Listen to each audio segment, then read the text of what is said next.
क्या है वर्ण व्यवस्था?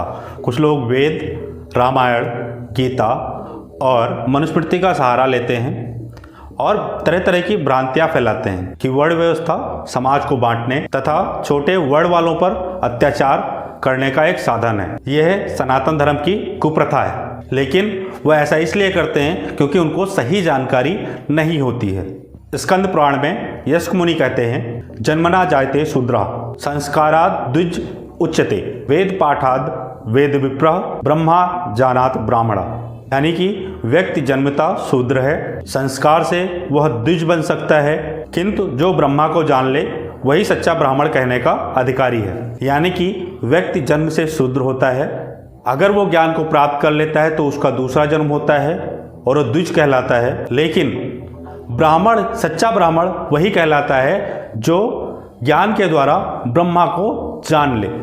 नमस्कार दोस्तों, मैं हूं आपका होस्ट एंड दोस्त देवव्रत सिंह और आप देख रहे हैं पवन तारा स्फेयर। मनुस्मृति के अध्याय 10 श्लोक नंबर 4 में कहा गया है, ब्राह्मणा क्षत्रियो वैश्यस्त्यो वर्णा द्विजातय चतुर्थ एक जातस्त्यो शूद्रो नास्ति तु पंचमा। यानी कि ब्राह्मण, क्षत्रिय और वैश्य द्विजातीय होते हैं तथा शूद्र जो हैं वो एक जातीय होते हैं। पुरुष सूक्त में बताया गया है कि ब्रह्मा जी के कौन से अंग से कौन से वर्ण का जन्म हुआ है। ब्राह्मणा अश्व मुखमासीत बाहु राजन्य कृतः उरु तत् अश्यत वैश्य पदाभ्याम शूद्रा अजायतः। यानी कि ब्राह्मण का जन्म ब्रह्मा जी के मुख से हुआ है, क्षत्रियों का भुजाओं से, वैश्यों का जंघाओं से और शूद्रों का पैरों से।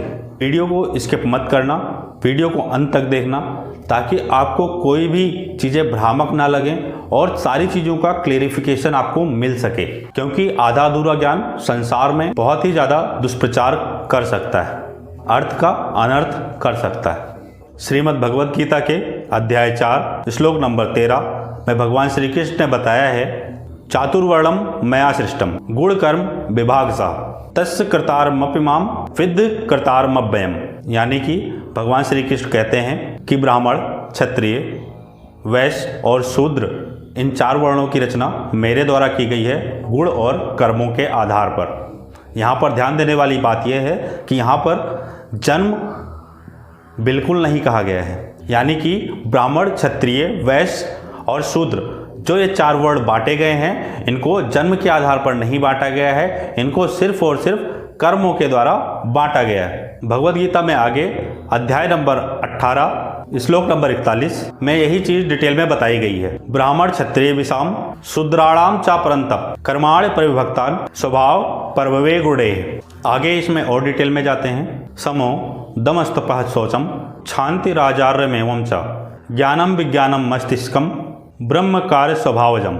यानी कि जो व्यक्ति अंतःकरण का निग्रह करना, इंद्रियों का दमन करना, धर्म पालन के लिए कष्ट सहना, बाहर भीतर से शुद्ध रहना, दूसरों के अपराधों को क्षमा करना, मन, इंद्रिय और शरीर को सरल रखना, वेद, ईश्वर, शास्त्र और परलोक आदि में श्रद्धा रखना, वेद शास्त्रों का अध्ययन और अध्यापन करना और परमात्मा के तत्व का अनुभव करना, यह सब के सब ब्राह्मण के स्वाभाविक कर्म है। अगले श्लोक में भगवान श्री कृष्ण कहते हैं, शौर्यम तेजो धृदाक्षम युद्धे चाप्य पलायनम दानम ईश्वर भावश्च छात्रम कर्म स्वभावजम।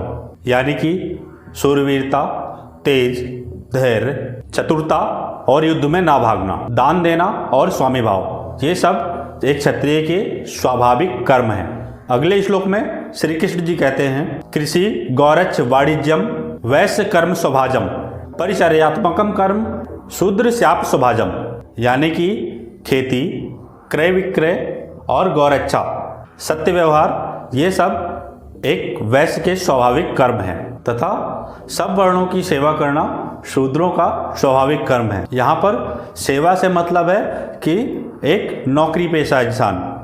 जैसे कि आप जानते हैं कि किसी का घर अगर बनाना हो तो बगैर मिस्त्री, बगैर मजदूरों के नहीं बन सकता है। चाहे वो घर ब्राह्मण का हो, चाहे वो घर खुद शूद्र का हो, बगैर कर्मियों के कोई भी घर नहीं बन सकता है।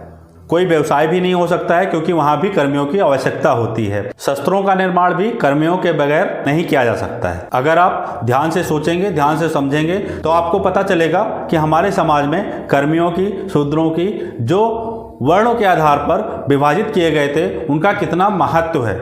मैं विकृत रूप की बात नहीं कर रहा हूँ। जो शूद्र जाति के रूप में लोग ले रहे हैं, मैं उसकी बात नहीं कर रहा हूँ। शूद्र कोई जाति नहीं है, ये एक वर्ण है। तो ये आपको समझना पड़ेगा।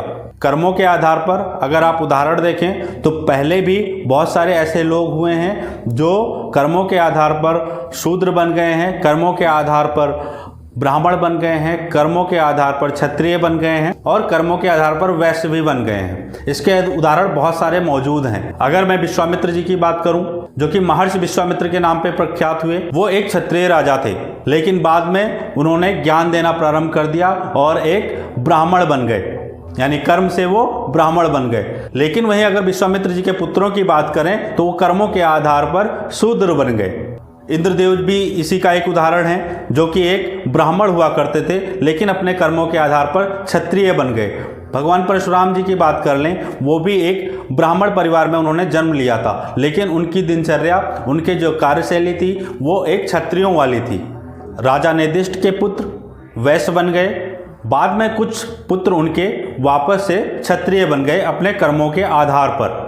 वाल्मीकि जी का ही उदाहरण आप ले लीजिए, बाद में वो कितने बड़े ब्राह्मण बने, कितने बड़े महर्षि बने ज्ञान के आधार पर। जो ये 4 वर्ण बनाए गए थे, ब्राह्मण, क्षत्रिय, वैश्य और शूद्र, ये कर्मों के आधार पर, गुणों के आधार पर बनाए गए थे। अगर आप अभी के समय का उदाहरण लेना चाहते हैं तो आप एक शिक्षक को ब्राह्मण समझ सकते हैं। अब यहाँ पर शिक्षक किसी भी जाति विशेष का क्यों ना हो, वो शिक्षक ब्राह्मण कहलाया जा सकता है अपने कर्म के आधार पर। क्षत्रियों के लिए अगर आज की डेट के हिसाब से अगर एक उदाहरण देना चाहें तो भारतीय सेना में कितने सारे लोग हैं, किसी भी जाति, किसी भी धर्म, किसी भी मजहब के हैं, लेकिन वो अपने कर्म के आधार पर क्षत्रिय कहलाए जा सकते हैं। उनका धर्म जो है वो क्षत्रिय धर्म निभा रहे हैं। वैसे तो बहुत सारे आप लोग जानते ही होंगे, जो भी बिजनेस करता है, क्रय विक्रय का काम करता है, पशुपालन करता है, वो एक वैश्य कहलाता है। अगर आप शूद्र का एग्जाम्पल लेना चाहते हैं तो शूद्र में सारे लोग लगभग आ जाते हैं। जितनी भी नौकरी पेशा लोग हैं, जो कार्य करने के बदले कुछ पैसे लेते हैं, कुछ सैलरी लेते हैं, तो आप उन सबको, नौकरी पेशा लोगों को शूद्र वर्ण का मान सकते हैं। आई होप मैंने काफ़ी कुछ क्लैरिटी आपको दे दिया है इस वीडियो के माध्यम से। आप इस वीडियो को ज़्यादा से ज़्यादा लोगों तक शेयर कीजिए ताकि ज़्यादा से ज़्यादा लोगों को सही जानकारी पहुंच सके। और अगर आपने अभी तक चैनल को सब्सक्राइब नहीं किया है तो चैनल को सब्सक्राइब कर दीजिए, वीडियो को लाइक कर दीजिए। जय हिंद दोस्तों।